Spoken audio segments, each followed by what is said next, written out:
ముందు మోసపోయేది నష్టపోయేది ఎవరంటే మా అక్క చెల్లెమ్మలు, మా తల్లులు, మహిళలు.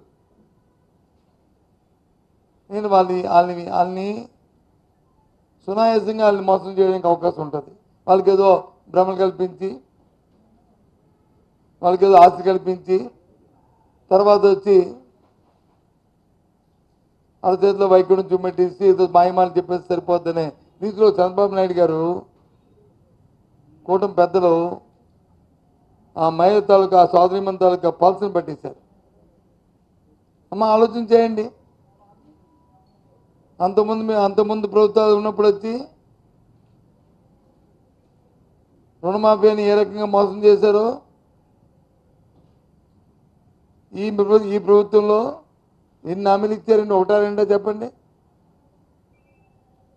హామీలకు వచ్చి రేపు ఎల్లుండి వచ్చారు. ఏదో స్వాతంత్రం వచ్చినట్టు, దేశానికి స్వాతంత్రం వచ్చినట్టు, మహిళలు స్వాతంత్రం వచ్చినట్లు ఆగస్టు 15 నుంచి బస్సు ఇస్తాను. ఆగస్టు 15కి బస్కి సంబంధం ఏంటండి? ఫ్రీ బస్కి నాకు అర్థం అవ్వట్లేదు. ఇప్పుడు ఏదో పండగకి వచ్చి పండగ కానుక ఇచ్చామంటే అర్థం ఉంది, కానీ నాకు ఐపీఎస్ అర్థం అవ్వలేదు ఆ డేటు.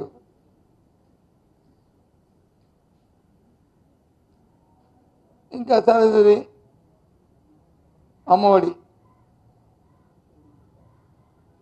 తల్లికి వందనం, ఇంకా ఇప్పుడు ఏదో స్కూల్ తిరిగి ఇస్తానని అంటున్నారు. ఇంతకుముందు ఒక సంవత్సరం అయిపోయింది, పాత అయిపోయింది, ఇంకో సంవత్సరం అయిపోయింది, ఇప్పుడు 2 సంవత్సరాలు అప్పుడే గుల్కాకి అయిపోయింది. ఏమి ఇస్తారని చూడాలి. ఆ బస్సు కూడా ఇంకా దానికి విధి విధానాలు కూడా ఇంకా చూడలే. వస్తాయి రాదో, ఇంకా ఆగస్టు 15 కదా, ఇంకా 2 నెలలు ఉంది కాబట్టి ఇంకా దాని సంగతి చూద్దాం. ఇవ్వాలని కోరుతున్నాం, మేము డిమాండ్ చేస్తున్నాం. ఇవన్నిటికంట ఆ చెల్లికి ఆ అక్కకి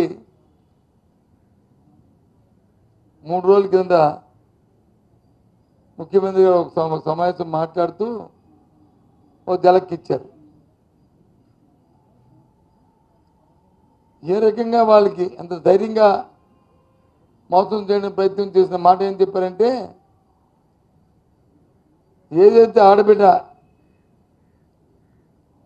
నిధి అని ఎన్నికల్లో మాట ఇచ్చారో, ప్రతి మహిళ 18,000 నిండిన చెల్లికి 59 సంవత్సరాలు ఉన్న మహిళ లోపల నెలకి 1,500 రూపాయలు ఇస్తానని చెప్పారు. ఆడబిడ్డ నిధి మొన్న 3 రోజుల కింద ఏమంటారు, అది P4 పెట్టాను, ఆ P4లో చూస్తాను, P4కిను ఆడబిడ్డ నిధికి సంబంధం ఏంటి ముఖ్యమంత్రి గారు? నాకు అర్థం అవ్వలేదు. మేము రాజకీయాలు ఉన్నాం కదా, మాకు కూడా కొద్దిగా జ్ఞానోదయం చేయండి. P4కి ఆడబిడ్డ నిధికి నెలకి 1,500 మీరు ఇస్తానన్నా, సంవత్సరానికి 18,000 రూపాయలు ఇస్తానన్నా. ఇప్పటికే ప్రభుత్వం వచ్చి 12 నెలలు అయ్యి సుమారు 1,50,00,000 మంది ఎంతో అర్హులు ఉంటారు. అంకె అంతే తమనేయండి, సుమారు 1 కోటి పైనే ఉంటారు.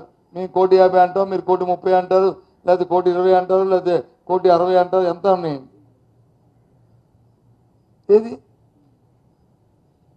12 నెలలు అయిపోయిన తర్వాత ఏం చెప్తారు? ఇప్పుడు P4 కంటే దానికి లింక్ పెడతారు. P4కి లింక్ ఏంటి? P4 ఏంటి, ఇదేంటి?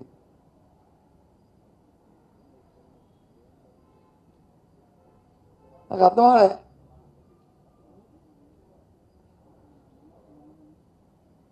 అంటే స్ట్రెయిట్గా ఆ సోదరి మనల్ని,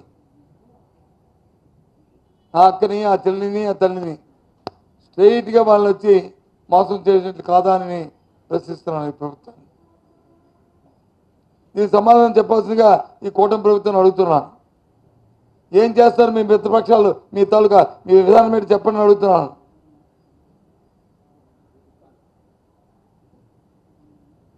ఇది హులిక్కి అయిపోయినట్టునా? సోదరి మనకి జలకిచ్చినట్టునా? మీరు దాన్ని ఎండాల్సి చేయండి. జనసేన కానీ భారతీయ జనతా పార్టీ కానీ మీ తాలూకు విధానం మీద దీని మీద చెప్పాలి. అంత ధైర్యంగా ఎలాగండి? ఎంతవరకు రేపిస్తాను నుండిస్తానని వారు ఇప్పుడు ఏకంగా అంటే ఎంత మోసం అంటే ఎన్నికలండి ఎంత అపాసం అయిపోయింది. ఎన్నికల ముందు ఏదైనా చెప్పొచ్చు, ఎన్నికలు అయిపోయిన తర్వాత ఏదైనా మనం మాట్లాడవచ్చు. అయిపోయింది కదా, మళ్ళీ 5 సంవత్సరాల తర్వాత ఆలోచించుకుందాం అనుకునే రీతిలో ఇవాళ ఈ కూటమి ప్రభుత్వం ప్రయత్నం చేస్తుంది. ఈ రాష్ట్రంలో ఉన్న అక్కచెల్లెలందరినీ ప్రతి మహిళని కూడా ఆలోచించమని కోరుతున్నాను. ఏ రకంగా ఈ ప్రభుత్వం యూటర్న్ తీసుకుంటుందో ఇవ్వండి. ఇది మీకేం చెప్తుంటే అనౌన్స్ చేయండి, డేట్ ఎప్పటి నుంచి ఇస్తారో. ఈ ఆడబడింది ఇది ఈ 18 సంవత్సరాలు నేను మహిళకి 59 సంవత్సరాల లోపు ఉన్న మహిళకి ఎప్పుడు లోపు ఇస్తారో మరి ప్రకటించాలని కోరుతున్నాం. రేపు ఆ మహానాడు ఏదో ఆర్భాటగా మీ తాలూకా ఆరిబాధ్యం చేస్తాను చెప్పండి, అక్కడ చెప్పాలని డిమాండ్ చేస్తున్నాం. లేకపోతే మీరు పూర్తిగా కూడా ఈ మహిళలందరినీ కూడా మీరు మోసం చేసిన వాళ్ళు మోసకారులు అనేది నిర్ధారణ అవుతుంది.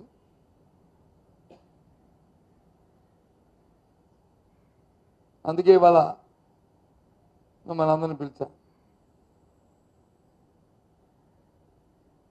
జీవితంలో ఎన్నికల్లో చూస్తుంటే ఎన్నికల వాళ్ళు చేస్తున్న ఈ ప్రభుత్వం అధికారాన్ని చేతితో తీసుకున్న వాళ్ళు చేస్తున్న వ్యవహారాలు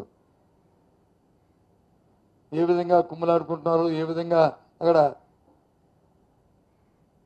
ఆ విషయాలు అవన్నీ చూస్తే జోగోత్సవంగా ఉన్నాయి చూడడానికి, వినడానికి కూడా. సంఘటనలన్నీ వినకూడనివి, చూడకూడనివి, పార్టీలో జరగకూడదు జరుగుతున్నాయి కాబట్టి వాటిని తీవ్రంగా మా నిరసన తెలియజేస్తూ పాపం నష్టపోయారు ప్రజలు. విశాఖపట్నం ప్రజలు అభివృద్ధిని నోచుకోలేకపోతున్నారు. 4 దగ్గర 6 నెలలు ఉంటుంది మున్సిపల్ కమిషన్ లేక.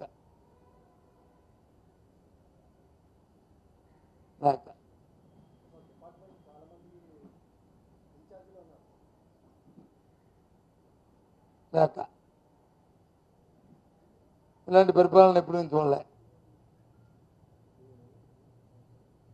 ఏదో పగల పోస్ట్ లేదు, నాన్ పగల పోస్ట్కి వచ్చి ఇన్ఛార్జ్లు ఉంటారు తప్ప పగల పోస్ట్కి ఇన్ఛార్జ్ ఎప్పుడు ఉండరు. రోజు డే టు డే యాక్టివిటీ. ఉదయం లెగ్గాని ఆ కార్పొరేటరు లేకపోతే ఆ మేయరు లేకపోతే డిప్యూటీ మేయరు ఒక కమిషనరు అందరూ కలిసి